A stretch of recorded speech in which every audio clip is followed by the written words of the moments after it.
By using its vast troves of data and money, Facebook has squashed or hindered what the company perceived as potential threats. They've reduced choices for consumers.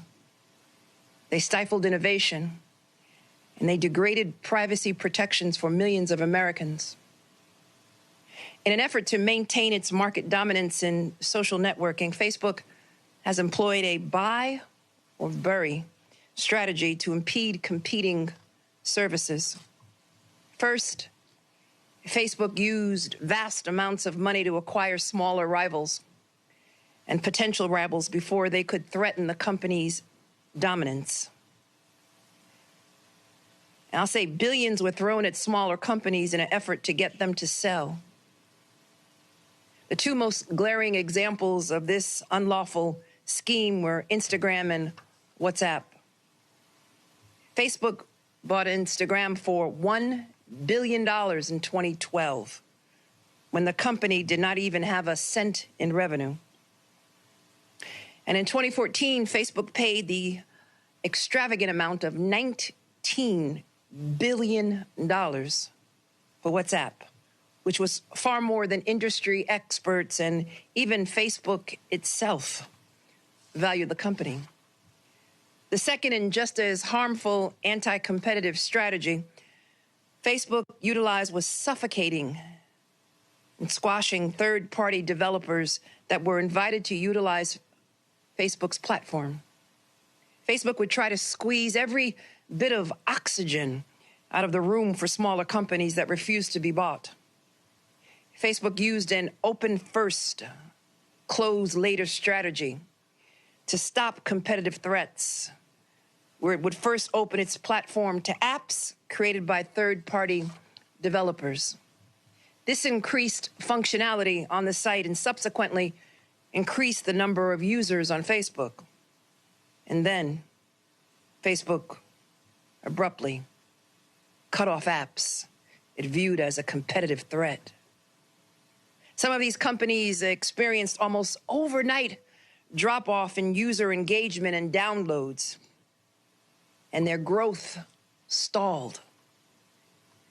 They also sent a clear message to the industry. Don't step on Facebook's turf, or as one industry executive put it, you will face the wrath of Mark, referring to Facebook founder, CEO, chairman, and controlling shareholder, Mark Zuckerberg. This combination has allowed Facebook to maintain its monopoly over the social networking market and make billions from advertising. And today, more than half of all American adults log on to Facebook every day. New Yorkers throughout our state and consumers across this nation use Facebook to stay in touch with friends and family. They share content and have conversations. They post pictures and videos. And with the ongoing pandemic, many use Facebook as a critical place for social engagement. But while consumers have been spending their time keeping in touch on Facebook, Facebook has been spending its time surveilling users' personal information and profiting from it. No company should have this much unchecked power over our personal information and our social interactions. And that's why we are taking action today and standing up for the millions of consumers and many small businesses that have been harmed by Facebook's illegal behavior.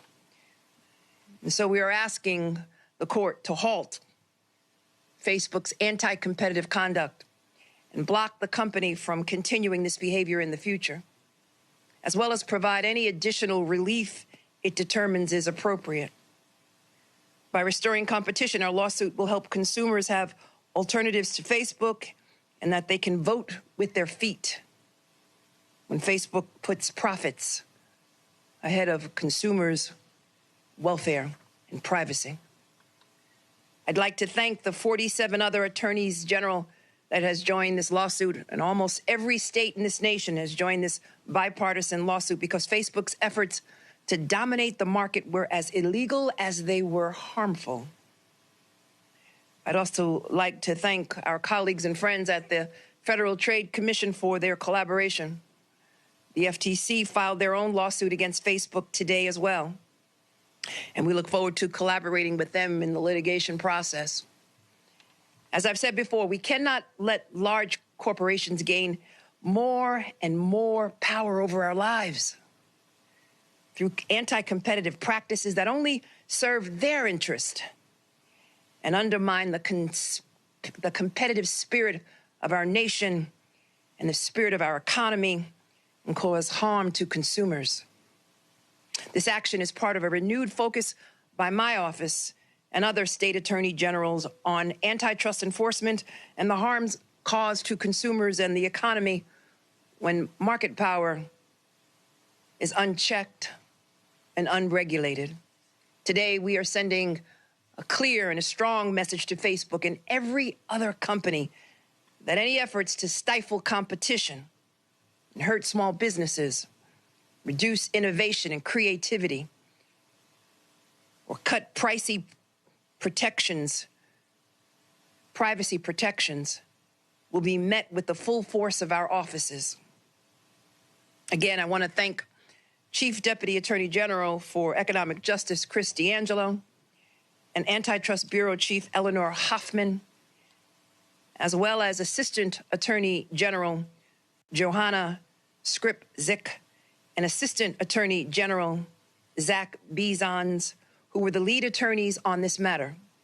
They were joined by a dedicated team of attorneys and legal assistants and economists and analysts, and including Assistant Attorney General Beatrice Marquez, Assistant Attorney General James Yoon, Assistant Attorney General Amber Wess-Els-Yang, and Legal Assistant Arlene Leventhal, all of the Antitrust Bureau under Eleanor's supervision, as well as Assistant Attorney General Hannah Beck, Assistant Attorney General Nathania Koss-Lin, Legal Assistant Shirley Wong, and Internet and Technology Analyst Joe Graham. That's New York Attorney General Letitia James, as there's this announcement about the states and the FTC jointly filing suit against Facebook. Shares are at session lows, down just about 3%, as you might expect. That has the NASDAQ at session lows as well. It's now down almost 2%.